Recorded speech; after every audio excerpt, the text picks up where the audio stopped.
आज के आयोजन के अध्यक्ष आदरणीय डॉक्टर मिश्र जी,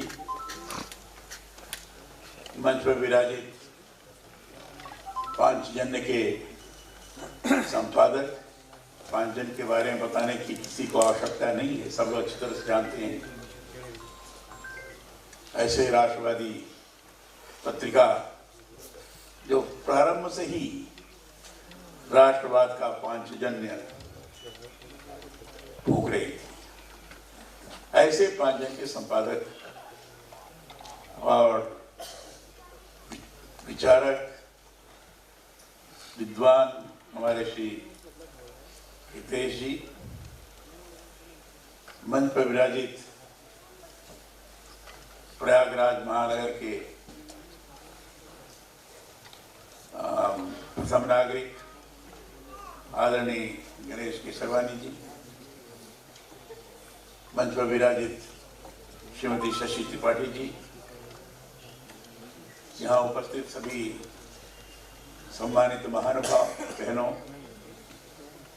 पत्रकार मित्रों, छायाकार बंधुओं, प्रयाग में इस समय महाकुंभ का पर्व चल रहा है। करोड़ों लोग महाकुंभ में त्रिवेणी संगम में स्नान कर अमृत पान कर रहे हैं। पूरे देश भर के लोग आ रहे हैं। एक अद्भुत प्रकार की सांस्कृतिक एकता का दर्शन भी हो रहा है, उसकी अनुभूति भी हो रही है। क्षेत्रीय भेद होने के पश्चात भी, भाषा भेद होने के पश्चात भी, पंथ भेद होने के पश्चात भी एक अद्भुत प्रकार का राष्ट्रीय अनुशासन लोगों के आचार विचार व्यवहार में दर्शित हो रहा है।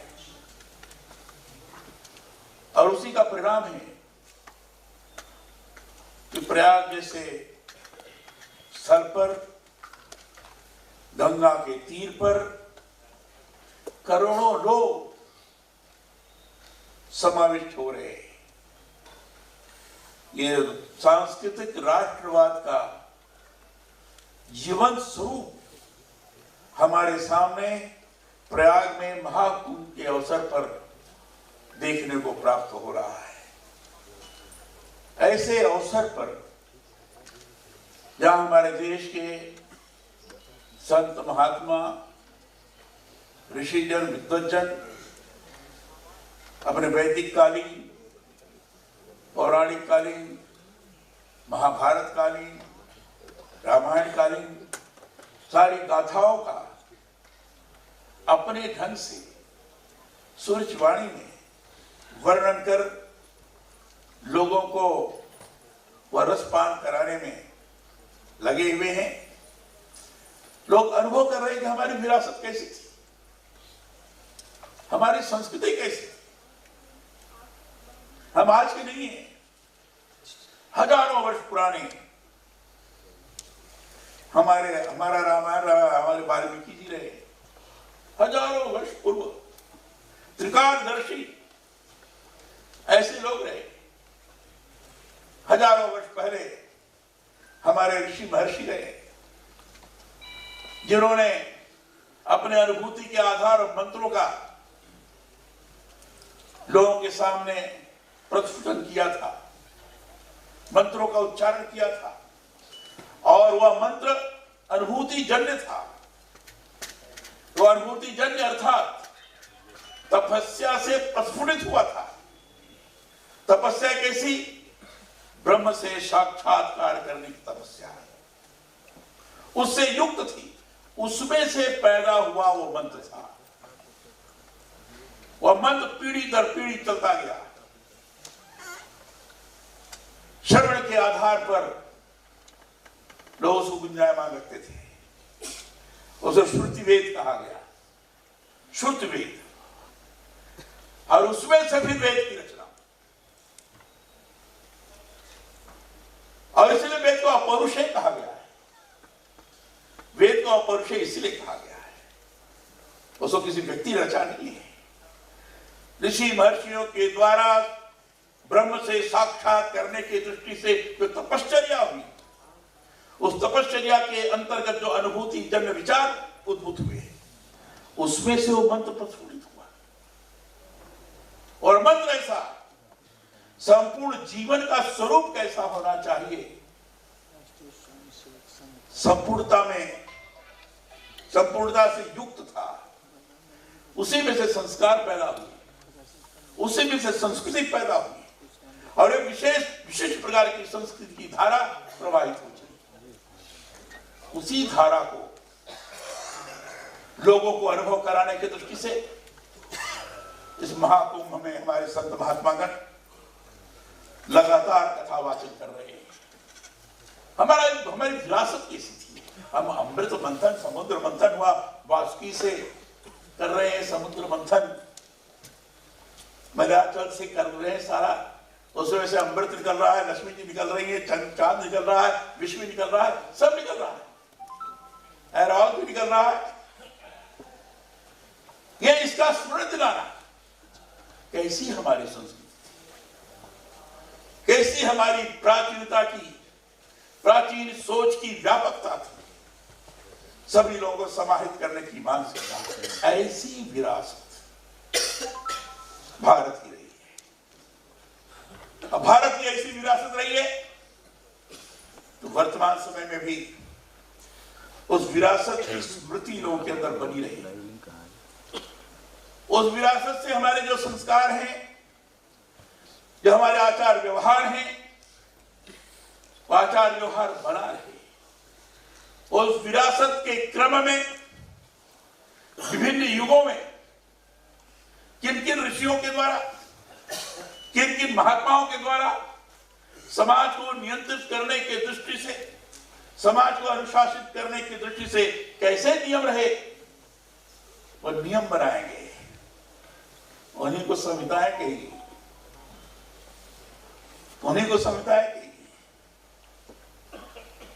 और ऐसी संहिताएं, ऐसी स्मृतियां जो युगानुकूल रही है, युग के अनुसार किस प्रकार का नियमन करना, किस प्रकार की व्यवस्था देना, किस ढंग से पूरे समाज को जोड़कर उनके अंदर बंधुत्व की भावना का निर्माण करना, सदाचार का आचरण किस ढंग से लोगों के मन के अंदर अवस्थित करना, इन संहिताओं और स्मृतियों के माध्यम से हुआ।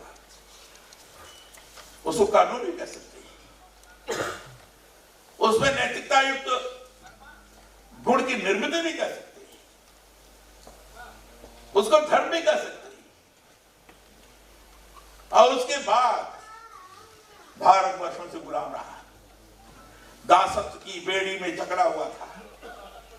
दासत्व की बेड़ी से जकड़े होने के कारण अजीब प्रकार स्थिति बनी थी। ऐसे ऐसे सुरवीरों ने भी जन्म लिया जो उस बेड़ी को तोड़ना चाहते थे, तोड़ने में सफल भी हुए।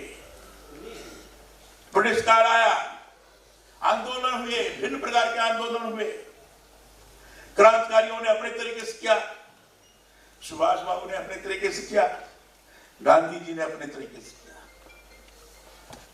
भारत छोड़ो आंदोलन 1942 में अंग्रेजों को लगने लगा कि अब तो हम यहां नहीं सबों रुक पाएंगे, हमें सत्ता का हस्तांतरण करना पड़ेगा। और इसलिए उन्होंने वायसराय के सहयोग के लिए उन्होंने एक ब्रिटिश कैबिनेट मिशन भेजा। मुझे ध्यान है संभवतः 24 मार्च 1946 को, और इसलिए भेजा कि कोई ऐसा सभा बनाओ जिस सभा के माध्यम से ऐसा कुछ विधान बने जिससे वायसराय को सहयोग प्राप्त हो सके। कोशिश की गई, मैं कई बैठकें हुई उनकी, सुझाव भी कई आए। बाद में कॉन्स्टिट्यूएंट असेंबली की कल्पना को साकार किया उन्होंने। और 29 अगस्त 1946 को क्रिश्चियन असेंबली स्थापित हुई। पहले उसके अध्यक्ष डॉक्टर सत्यनारायण सिन्हा, जिन्होंने संविधान के बारे में विचार की प्रक्रिया प्रारंभ की थी। 284 उसके सदस्य थे। आपस में चर्चा हुई कैसा विधान बनना चाहिए, कैसा संविधान बनना चाहिए, क्योंकि 1935 के कानून के आधार पर ही केंद्रीय सरकार चल रही थी। लेकिन इस समय इस चर्चा चली। अब फिर 1947 में जब आजादी मिली तो उसी कॉन्स्टिट्यूशन असेंबली से संविधान के विधान के ड्राफ्टिंग कमेटी का चेयरमैन कौन होगा, यह सुनिश्चित किया गया। डॉक्टर भीमराव अंबेडकर जी को 29 अगस्त 1947 को उसका चेयरमैन बनाया गया। व्यापक तौर पर अध्ययन किया गया। मैं इसलिए इसका वर्णन कर रहा हूं कि विभिन्न देशों के संविधान का तो अध्ययन किया ही गया। हमारे देश में विभिन्न समय में जिन्होंने शासन किया, उन्होंने कैसी शासन व्यवस्था की, उसका भी अध्ययन किया गया। हमारे यहाँ की स्मृतियां, हमारे यहाँ की संहिताएं कैसी रही, वैदिक काल में भी कैसी व्यवस्था थी, इसका भी अध्ययन किया गया। और सारा अध्ययन करने के पश्चात ये भारत का संविधान बना। इसमें सारी चीज समाहित रही है। और इसलिए भारत के जो उस कमेटी के ड्राफ्टिंग कमेटी के चेयरमैन थे doctor Bhimrao Ambedkar ji, constitution assembly के अध्यक्ष उस समय डॉक्टर राजेंद्र प्रसाद जी थे। सब लोगों ने मिलकर के तय किया कि जो भी विधान हमारा बनेगा देश को चलाने के लिए, उसके अंदर भारत की विरासत रखनी जरूरी है। भारत की विरासत रखनी जरूरी है। और भारत की विरासत विभिन्न समयों में जिस प्रकार की हमारी संस्कृति थी, जिस प्रकार की हमारी सभ्यता है, सभ्यता की जो अवशेष है, जिनके कारण लोग प्रेरित होते रहे, जिन्होंने पूरे समाज को विशिष्ट प्रकार की प्रेरणा प्रदान की, जिन्होंने ब्रह्म के साथ साक्षात्कार करने की दृष्टि से भी विभिन्न प्रकार की तपस्याएं की, जिन्होंने शांति स्थापन करने का कार्य किया, ऐसे लोगों का भी स्वरूप यहां आना चाहिए। भारत जैसे बड़े लोकतंत्र को चलाने के लिए विधान की जरूरत है। भारत राज्यों का एक संघ बना, लेकिन संविधान एक बना।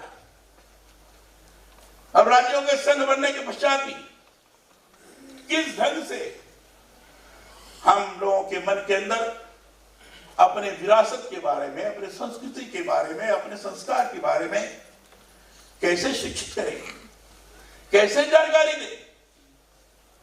फ्रेटर्निटी, लिबर्टी एंड जस्टिस, इनकी बात हमारे देश ने कही आपके सामने। इसको भी हम कैसे ले आए? ये सारी चीजें संविधान निर्माताओं ने भारत के वर्तमान संविधान के प्रस्तावना में इंगित किया। प्रस्तावना में आपने पढ़ा होगा, हम भारत के लोग पूरे देश में क्षेत्रीय विषमता, सारे भेद होने के पश्चात भी हम भारत के लोग, अर्थात पूरा जनमानस संविधान के अंदर भागीदार है। हम मिलकर लोकतंत्र को चलाएं। हम भारत के लोग, जिसमें भारत की एकता, अखंडता सुनिश्चित करने वाली बंधुता, जिसमें आर्थिक, सामाजिक, राजनीतिक समता, विचारों की अभिव्यक्ति, व्यक्ति की गरिमा स्थापित करते हुए सामूहिक अनुशासन के आधार पर राष्ट्रीय एकता और अखंडता को हम संरक्षित रखेंगे ये प्रस्तावना के अंदर है। इन सारी चीजों में ये सब कुछ समाहित है।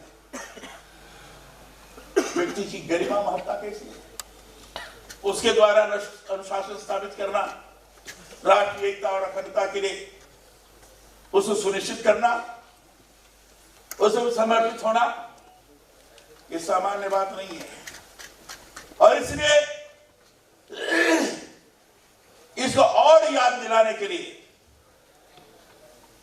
इन लोगों ने सोचा कि समय समय पर समाज के अंदर जिन लोगों ने भारत की एकता और अखंडता को सुनिश्चित करने की दृष्टि से भारत की भारतीयता संस्कृति को मूर्त रूप प्रदान करने की दृष्टि से जिन लोगों ने समय समय पर अपना योगदान दिया है, ऐसे लोगों का भी सजीव चित्रण होना भी चाहिए। और इसलिए संविधान का जो मूल ग्रंथ है, संविधान का मूल ग्रंथ हस्तलिखित है, हिंदी में भी अंग्रेजी में। प्रेम बिहारी रायजादा ने अंग्रेजी में इटैलिक शब्दों में लिखा है, बहुत सुंदर है, देखिए। और उसमें जैसे मैंने कहा कि वैदिक कालीन से लेकर अधुना तक जितनी भी चीजें रही जिसके द्वारा लोग प्रेरित होते रहे हैं, ऐसे सब लोगों का सजीव चित्रण संविधान के अंदर होना चाहिए। और उन्होंने नंदलाल बोस जी को बताया, जिसका जिक्र हमारे श्रीमान हितेश ने किया है। शांति निकेतन के कलाकार नंदलाल बोस, उनके शिष्य कृपाल सिंह शेखावत और बाकी के लोग उन्होंने चित्रित किया है। और आप देखेंगे संविधान के पहले पृष्ठ पर कमल का निशान है, अशोक स्तंभ है। कमल भारतीयता का प्रतीक है। प्रारंभ से रहा, चाहे लक्ष्मी जी हो, चाहे सरस्वती जी हो, चाहे दुर्गा जी हो, कमल के, चाहे वाल्मीकि जी हो, चाहे विष्णु जी हो, कमल के पुष्प विराजित रहते हैं। कमल नाभि से, विष्णु के नाभि से कमल के फूल से ब्रह्मा की उत्पत्ति, ये सारी चीजें कमल को प्रतीक के रूप में मानती है। उन्होंने मुख पुष्प कमल दिया है, अशोक स्तंभ दिया है। हम मित्रों बताना चाहूंगा मैं, जो फंडामेंटल राइट्स का, मौलिक अधिकार का क्षेत्र है, वहां भगवान राम, लक्ष्मण, सीता तीनों का लंका से अयोध्या की तरफ गमन दिखाया। संदेश ये है, मौलिक अधिकार, ये अधिकार है, ये स्वतंत्रता नहीं है। अधिकार की स्वतंत्रता है, लेकिन स्वतंत्रता नहीं है। और स्वतंत्रता उसी समय समाप्त होगी जब स्वतंत्रता भी मर्यादित होगी। और मर्यादा पुरुषोत्तम राम ने संदेश दिया, उनका नाम मर्यादा पुरुषोत्तम इसीलिए पड़ा। सर्वत्र उन्होंने मर्यादाओं का पालन किया, इसलिए वो चित्र है। हजारों वर्ष पहले भगवान राम उनका चित्र दर्शाकर, मौलिक अधिकार के पहले वो चित्र देकर आम जनमानस को इस संदेश देने का प्रयास किया गया है। भगवान राम ने मर्यादा युक्त व्यवहार करते हुए अपने अधिकारों का उपयोग किया है, मर्यादा का अतिक्रमण नहीं। यही से संदेश मिलता है। डायरेक्टिव प्रिंसिपल के पहले जो चित्र है भगवान कृष्ण का है। भगवान कृष्ण ने अर्जुन को संदेश दिया है, गीता का संदेश दिया है। गीता का एक श्लोक हमारे लिए मंत्र है, हमारे समाज को चलाने के लिए व्यवस्था है, उसमें नैतिकता है। जिस यदा संवर्ते चायम कुर्मोदानि सर्वशा इंद्राणि इंद्रियार्थि स्थित प्रकृष्टोच्यते। अने इंद्रियों का नियमन करना, नैतिकता से युक्त आचरण करने का दिशा प्रदान करना गीता के अंदर भी दिया है। कानून का पालन करना समाज को सही दिशा प्रदान करने की दृष्टि से हमारा व्यवहार होना चाहिए। एक गीता का उद्देश्य है। मित्रों, कुछ लोग मनु की आलोचना करते हैं, मनुस्मृति की आलोचना करते हैं, कहते हैं मनुस्मृति बनाया जा रहा है। अरे पहले मनुस्मृति पढ़ो, मनुस्मृति बनाया जा तो अच्छा किया जा रहा है। मनुस्मृति में धर्म को परिभाषित किया गया है। क्षमा नमस्तेयम शौचम इंद्रिय निग्रह धीर विद्या सत्यम क्रोधो दशकम धर्म लक्षण, ये मनुस्मृति में कहा है। धर्म कोई कर्मकांड नहीं है। हर आदमी को धैर्यवान होना चाहिए, क्षमावान होना चाहिए, चोरी नहीं करने वाला होना चाहिए, सत्य बोलने वाला, क्षमा नमस्तेयम, इंद्रियों पर नियमन करने वाला होना चाहिए। क्षमा नमस्तेयम, ये तो कहा गया है। हर प्रकार के जो मनुष्य के अंदर की सात्विक प्रवृत्तियां हैं उसको जागृत करते हुए समाज को सकारात्मक दिशा में ले जाने का कार्य यही धर्म है, यही धर्म है। और इसलिए हमारे ऋषि महर्षियों ने कहा कि इस प्रकार की चीजों को अपनाते हुए अगर हम चलते हैं तो धर्म का धारणा सधर्मा इत्याहु धर्मो धारयते प्रजा, अरे स्वयं के द्वारा आरोपित अनुशासन के माध्यम से आप समाज को आगे बढ़ाने में सहयोगी बनते हैं, वही धर्म कहलाता है। धारणा से धर्म यही धर्म कहलाता है। ये चाहे गीता का उपदेश हो, चाहे हमारी स्मृतियों का उपदेश हो, ये इसमें विद्यमान है। फंडम, ये डायरेक्ट प्रिंसिपल के पहले जो चित्रकारी की गई, ये संदेश देता है, अपनी विरासत का संदेश देता है। अर्जुन ने शिक्षा के पहले का जो भाग है, संविधान में 22 भाग है, 12 अनुसूचियां हैं, 395 धाराएं हैं, इतने हर भाग के पहले ये चित्रकारी की गई। गुरुकुल की चित्रकारी की गई। गुरुकुल में विद्यार्थी पढ़ रहा, शिष्य है। गुरुकुल आज तो नहीं, गुरुकुल तो दुर्वासा के समय में था, भारद्वाज ऋषि के समय था, हजारों लोग थे। उसमें दर्शाया गया जहां ज्ञान प्राप्त कर रहे हो वही आचरण भी उसके अनुरूप होना चाहिए। आचरण और ज्ञान का समुचित सामंजस्य शिक्षा और गुरु के माध्यम से ही समाज के अंदर निर्माण हो सकता है। यह संदेश देने का काम किया गया है। महात्मा बुद्ध का भी है, दर्शाने का प्रयास किया गया है। महात्मा बुद्ध शांति स्थापित करने के लिए अनेक प्रकार का कृत्य तपश्चर्या के आधार पर करते रहे हैं। हमें उस दिशा में सोचना चाहिए। महावीर स्वामी का भी है, छत्रपति शिवाजी महाराज का भी है, गुरु गोविंद सिंह का भी है, अकबर का भी है, विक्रमादित्य महाराज का है। जब पंचायत राज व्यवस्था है, विक्रमादित्य महाराज के समय में पंचायत स्तर पर कार्य होता था, राज्य को सुशासन प्रदान करने में सक्षम होते थे। संदेश दिया गया है कि अपनी विरासत को ध्यान में रखकर उसके अनुरूप काम करो। सुभाष चंद्र बोस का भी है, राष्ट्र की सुरक्षा के लिए, दाता के बेड़ियों को काटने के लिए, सामयिक शक्ति का जागरण करने के लिए अगर सैन्य व्यवस्था भी स्थापित करनी पड़े तो करने में संकोच मत करो, ये संदेश दिया है। गांधी जी का है, अंतरिक्ष का भी है, पर्यावरण के बारे में संतुलित रखो।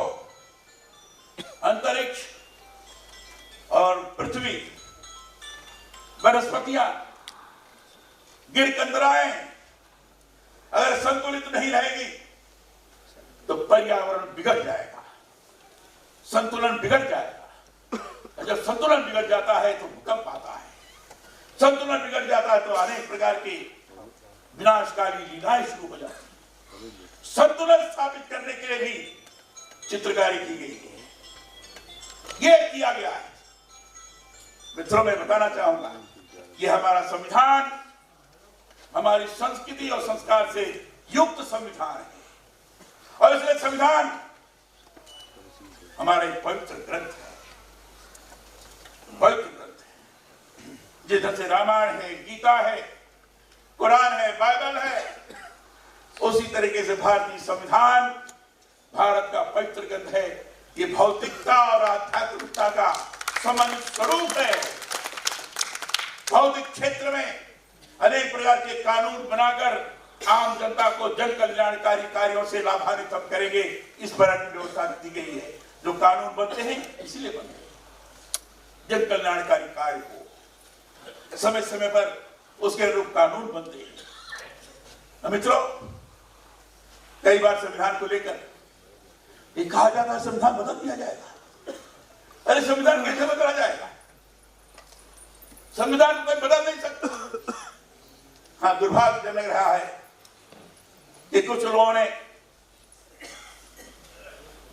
आपातकाल लगाकर मौलिक अधिकारों का हनन करते हुए बिना संसद में चर्चा किए हुए संविधान के प्रेमबल के अंदर तो बदल की है, जैसा उल्लेख किया था हमारे देश में। पंथ निरपेक्ष और समाजवादी हमारे संविधान निर्माताओं ने कहा था हम तो पंथ निरपेक्ष है ही है, हमारा धर्म कोई पंथ नहीं है। हमारा धर्म तो हमने वही कहा ना, जैसे क्षमादमस्ते हम शौचम इंद्रिय निग्रह धीर विद्या सत्यम करो दशम धर्म लक्ष्य। ये तो हर व्यक्ति के अंदर गुण होना चाहिए। हमारा धर्म तो शाश्वत है, हमारा धर्म सनातन है, हमारा धर्म व्यापक है, संकुचित नहीं है। और इसी में से वसुधैव कुटुंबकम की बात निकली है। हमारे धर्म में तो वनस्पतियों को भी पूजा गया है, गिर कंदराओं को भी पूजा गया है, नदियों को भी मां कहा गया है, गंगा मां है। हमने तो सब में भगवान का रूप देखा है, और इसलिए हमारे यहां संतुलन है। हमारा संविधान कहता है संतुलन बनाकर रखो, पर्यावरण को संरक्षित रखो। पर्यावरण को संरक्षित रखने के लिए अगर हमने भगवान का दर्शन नदियों में किया, समुद्र में किया, वृक्षों में किया, गिर कंदराओं में किया, हिमालय में पर्वतों में किया, देवत का दर्शन अगर हमने उसमें किया, तो इस बात को प्रकट करता है कि हम पूरा संतुलन बना के रखना चाहते हैं। हमारा संविधान संतुलन बनाकर रखना चाहता है। उसके आधार पर कानून बने, चाहे वन कानून बने, चाहे और कानून बने, इसीलिए बना है ताकि संतुलन बना रहे। बदलने की बात की जाती है, विकसित तौर पर लोगों के अंदर प्रचारित करने की बात की जाती है। कहते हैं आरक्षण खत्म हो जाएगा। अरे संविधान में आरक्षण की व्यवस्था दी गई है, कौन खत्म कर सकता? नहीं खत्म कर सकते। ये मैं आपको बड़ी जोर से जोरदारी से बोल रहा हूं, नहीं खत्म कोई कर सकता। संविधान को कोई भी नहीं बदल सकता। हाँ, संशोधन होते हैं, संविधान में संशोधन होते हैं। 368वीं धारा जो संविधान की वो संशोधन के लिए, उसके माध्यम में संशोधन कर सकते हैं। जब जन कल्याणकारी कार्य हो, कानून बनाया संशोधन कर सकते हैं। लेकिन पूरा संविधान की विभिन्न धाराओं को जो उसके मूल में है, अगर उसको बदलने की बात आएगी तो आपको 2/3 बहुमत दोनों सदनों में लानी पड़ेगी, राज्यसभा और लोकसभा में भी, और आधा से अधिक विधानसभाओं में भी बहुमत लानी पड़ेगी। ये बड़ी जटिल प्रक्रिया है, ये लोग कर नहीं सकता। नहीं, कुछ लोग संविधान को विकृत करने की दिशा में काम कर रहे हैं, लोगों को गुमराह करने की साजिश कर रहे हैं। इसे सावधान रहने की जरूरत है। ऐसा कुछ नहीं हो सकता है। अक्सर मित्रों में बताना चाहता हूं कि संविधान की जो धाराएं हैं हमेशा जन कल्याण की दृष्टि से है, चाहे न्याय के हिसाब से हो, चाहे आर्थिक दृष्टि से हो, चाहे सामाजिक दृष्टि से हो, सामाजिक कल्याण की भावना से हो, चाहे विभिन्न प्रकार के भूमि संबंधित हो, चाहे और भी कानून व्यवस्था संबंधित हो। सारी धाराएं जनमानस को सकुशल रखने की दृष्टि से ही बनाई गई है। और अगर अनुभव होता है कि कुछ संशोधन हो सकते हैं तो संशोधन 368 धारा के अनुरूप किया जा सकता है। राष्ट्रीय एकता और अखंडता को अगर कोई खंडित करने का प्रयास करता है उसे संबंधित कानून हो सकते हैं। 370 धारा को अभी खत्म किया, राष्ट्रीय एकता और अखंडता को अक्षुण्ण रखा। ये 370 धारा ये अस्थायी धारा था, पहले ही कहा गया था कि ठीक नहीं है, लेकिन विशेष दर्जा देने के लिए धारा थी। लेकिन देश की एकता और अखंडता जिसके लिए पूरे देश में कानून लागू हो जाए संसद के द्वारा पारित, इस दृष्टि से उसको खत्म किया गया। तो राष्ट्रीय एकता और अखंडता बरकरार रहे तो उसके लिए कार्य किए जा सकते हैं। समान नागरिक कानून की बात की जा रही है, कुछ लोग कहते हैं नहीं लागू होने लगे। अरे समान नागरिक कानून की बात तो संविधान प्रदत्त है, इसका कोई विरोध करता है तो इस संविधान का विरोध होगा, इस संविधान का विरोध किया जाए। अपने संविधान का विरोध जब कोई करता है तो कहता है मैं तो संविधान ठीक कर रहा हूं, और जब संविधान को सही तौर पर लागू करने की दिशा में कोई प्रयास चलता है तो कहते हैं संविधान बदला जाएगा। अरे मुझे बड़ी प्रसन्नता है, भारत के वर्तमान प्रधानमंत्री जब गद्दी संभाले तो उन्होंने स्लोगन दिया था, सबका साथ, सबका विकास, सबका प्रयास, सबका विश्वास। इसके अंदर संविधान का प्रियम्बल भी आ जाता है, संविधान की मंशा आ जाती है, संविधान का मूल तत्व आ जाता है, संविधान की वो सारी धाराएं आ जाती हैं जो जन कल्याणकारी कार्यों से संबंधित हैं। सारी धाराएं, जो भी कानून बनेगा, चाहे आर्थिक विकास के लिए हो, चाहे न्याय के लिए हो, चाहे स्वास्थ्य के लिए हो, चाहे शिक्षा के लिए हो, चाहे उद्योग के लिए हो, चाहे कारोबार के लिए हो, उस सबके लिए होगा, उसका उपयोग सभी करेंगे। जन भागीदारी होनी चाहिए, सभी लोगों का सहयोग होना चाहिए, सबका साथ, सबका विकास होगा और सबका उसे प्रयास भी होना चाहिए, सबका विश्वास भी अर्जित होना चाहिए। ये तो संविधान और रूप कार्य है, इसको विकसित तौर पर रखने की साजिश की जा रही है, इसे समझने की कोशिश करना चाहिए। हम सब यहाँ बैठे हैं, प्रयाग जैसे पवित्र स्थल पर बैठे हुए हैं, कुंभ के अवसर पर बैठे हुए हैं, हम लोगों को अपना मार्ग तैयार करना चाहिए और आत्मविश्वास के साथ संविधान जैसा पवित्र ग्रंथ के बारे में जो इस प्रकार के अनर्गल प्रलाप कर रहे हैं उनका डट करके अगर विरोध करें और जन जागरण का हम प्रयास करें तो मैं समझता हूँ सही मायने में हम अपने कर्तव्य मित्रों, मौलिक अधिकार की बात तो सब लोग करते हैं, लेकिन मौलिक कर्तव्य की बात कोई नहीं करता। मैं थोड़ा सा मौलिक कर्तव्य आपको पढ़ के सुनाता हूँ, कितने आप सुनेंगे प्रसन्न होंगे। उन्होंने दिया कि संविधान का पालन करें, पहला है 11 है कदम, और उसके आदर्शों, संस्थाओं, राष्ट्रध्वज एवं राष्ट्रीय गान का आदर करें। अभी मद्रास में राष्ट्रीय गान का अनादर हुआ है, उस संविधान को पालन करने के नाम पर जो अभियान चला रहे हैं उनके साथ होते हैं। उन्होंने राष्ट्रीय गान का अनादर किया था। स्वतंत्रता के लिए राष्ट्रीय आंदोलन को प्रेरित करने वाले उच्च आदर्शों को हृदय में संजोए रखें और उनका पालन करें। भारत की संप्रभुता, एकता और अखंडता की रक्षा करें तथा उसे अक्षुण्ण रखें। देश की रक्षा करें और आह्वान किए जाने पर राष्ट्र की सेवा करें। भारत के सभी लोगों में समरसता और समान भ्रातृत्व की भावना का निर्माण करें, जो धर्म, भाषा और प्रदेश या वर्ग आधारित सभी प्रकार के भेदभाव से परे हो। ऐसी प्रथाओं का त्याग करें जो स्त्रियों के सम्मान के विरुद्ध है। हमारी सामाजिक संस्कृति के गौरवशाली परंपरा का महत्व समझें, ये अपने विरासत से संबंधित है, अपने विरासत से संबंधित है, उसके महत्व को समझें और उसका परीक्षण करें। प्राकृतिक पर्यावरण जिसके अंदर वन, झील, नदी और वन्य जीव आते हैं, रक्षा करें और संवर्धन करें तथा प्राणी मात्र के लिए दया भाव रखें, ये भी अपने विरासत से संबंधित है। वैज्ञानिक दृष्टिकोण से मानववाद और ज्ञानार्जन तथा सुधार की भावना का विकास करें। सार्वजनिक संपत्ति को सुरक्षित रखें और हिंसा से दूर रहें। व्यक्तिगत और सामूहिक गतिविधियों के सभी क्षेत्रों से उत्कर्ष की ओर बढ़ने का सतत प्रयास करें, जिससे राष्ट्र प्रगति की ओर निरंतर बढ़ते हुए उपलब्धि की नई ऊंचाइयों को छू ले। 6 से 14 वर्ष तक की आयु के बीच के अपने बच्चों को शिक्षा के अवसर उपलब्ध कराएं। यह कर्तव्य 86वें संशोधन अधिनियम 2002 द्वारा लागू किया गया है। यह मूल कर्तव्य है। क्या रहे इसका पालना करें। जो लोग संविधान के बारे में विकसित भावना पैदा करने की साजिश कर रहे हैं, उनका आचार व्यवहार देखिए। संसद के अंदर कैसा व्यवहार है, दुर्भाग्यजनक।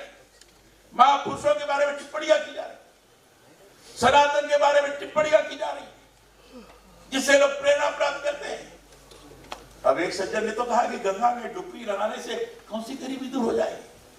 करोड़ों लोगों के आस्था के साथ विश्वासघात है, उसका अपमान है। ये कैसा संविधान का पालन कर रही है। संविधान में निहित विरासत, जिसे रक्षा करने की जिम्मेदारी हमारी है, वह निहित विरासत ही सनातन है। उस सनातन की रक्षा करो। बिना सनातन की रक्षा किए हुए भारत जैसे अध्यात्म प्रधान देश को हम आगे बढ़ा सकने में सक्षम नहीं होंगे। और इस दिशा में अगर हमने काम करना शुरू किया, सर्वे भद्रन्तु सुखिनः सर्वे सन्तु निरामयाः सर्वे भद्राणि पश्यन्तु मा कश्चित् दुःखं भवेत्। ये अगर इस स्वरूप को लेकर अगर हमने काम करना शुरू कर दिया तो विश्व के अंदर आज हम पहली पंक्ति में दिल में पढ़ते जा रहे हैं। 2047 तक विकसित देश के रूप में हो जाएंगे और आज आगे चलकर निश्चित रूप से विश्व गुरु के सिंहासन पर प्रतिष्ठित होंगे और आध्यात्मिकता और भौतिकता का समन्वित स्वरूप को लोगों के सामने दर्शित करने में हम समर्थ होंगे। इतना मुझे पूर्ण विश्वास है। इस बात को ध्यान में रखते हुए अगर यहाँ से हमने जाते हैं बहुत अच्छा होगा। अगर आप सब लोगों के प्रति आभार व्यक्त करते हुए और परम पूज्य रितेश्वर जी महाराज को प्रणाम करते हुए, संबोधन के दौरान मैंने नाम नहीं लिया था, इसलिए अंत में चलकर उनको मैं प्रणाम करूंगा और प्रणाम करते हुए उनका आशीर्वाद लेने का आकांक्षी रहते हुए अपनी वाणी को मैं विराम देता हूं। बहुत बहुत धन्यवाद।